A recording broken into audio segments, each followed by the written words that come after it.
ಕಣಿಲೇಲಿ ಪಲ್ಯ ಸಾರು ಮಾಡಿದರೆ ಸಖತ್ತಾಗಿರುತ್ತೆ ಟೇಸ್ಟ್. ಮತ್ತು ಈ ಥರ ಕಸಗಳನ್ನ ಬಿಸಾಕಬಾರ್ದು, ದನಗಳು ತಿನ್ನಬಾರ್ದು. ಹಾಯ್ ಹಲೋ ವೀಕ್ಷಕರೇ, ನಮಸ್ಕಾರ. ಎಲ್ಲರೂ ಹೇಗಿದ್ದೀರಿ? ಅಯ್ಯೋ ಚೆನ್ನಾಗಿದ್ದೀನಿ ಅಂದ್ಕೊಳ್ತೀನಿ.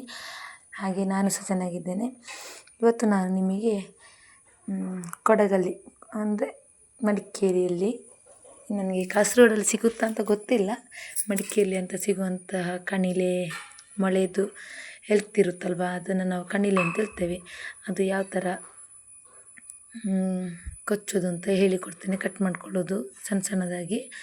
ಬನ್ನಿ ಯಾವ ರೀತಿ ಅಂತ ನಿಮಗೆ ತೋರಿಸ್ಕೊಡ್ತೀನಿ. ಫುಲ್ ವೀಡಿಯೋ ನೋಡಿ, ಸ್ಕಿಪ್ ಮಾಡದೆ. ಹಾಗೆ ನ್ಯೂ ಮೆಂಬರ್ಸ್ ನೋಡ್ತಿದ್ದರೆ ಸಬ್ಸ್ಕ್ರೈಬ್ ಮಾಡ್ಕೊಳ್ಳಿ, ಸಪೋರ್ಟ್ ಮಾಡಿ, ಹಾಗೆ ಕಮೆಂಟ್ ಮಾಡಿ.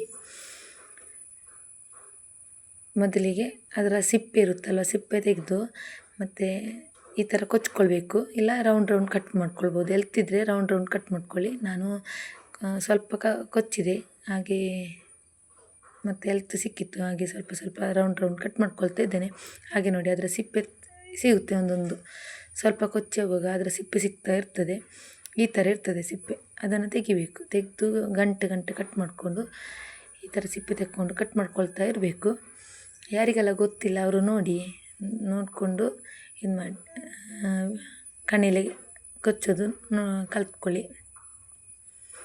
ಆಲ್ಮೋಸ್ಟ್ ಸ್ವಲ್ಪ ಜನರಿಗೆ ಗೊತ್ತಿರ್ಬೋದು, ಸ್ವಲ್ಪ ಜನರಿಗೆ ಗೊತ್ತಿರಲಿಕ್ಕಿಲ್ಲ. ಹಾಗೆ ನಾನು ನೋಡಿ, ಈ ಥರ ಆಗಿದೆ, ಚೆನ್ನಾಗಾಗಿದೆ ನೋಡಿ ಕಣಿಲೆ. ಅಂದರೆ ಅದು 3 ನೀರು ಸೇರಬೇಕು. ಕೊಚ್ಚಿದ ಕೂಡಲೇ ತೊಳೆದು ಬಿಟ್ಟು ಸಾರು ಮಾಡಬಾರ್ದು. ಅದಕ್ಕೆ ಫಸ್ಟ್ ತೊಳೆದು ಬಿಟ್ಟು ಒಂದು ಫುಲ್ ಅದು ಕಣಿಲೆ ಮುಳುಗುವಷ್ಟು ನೀರು ಹಾಕಿಡಬೇಕು. ಮತ್ತು ಮಾರನೇ ದಿವಸ ಪುನಃ ತೊಳೆದು ಬಿಟ್ಟು ನೀರು ಹಾಕಿಡಬೇಕು. ಹಾಗೆ 3 ನೀರಾಗಬೇಕು.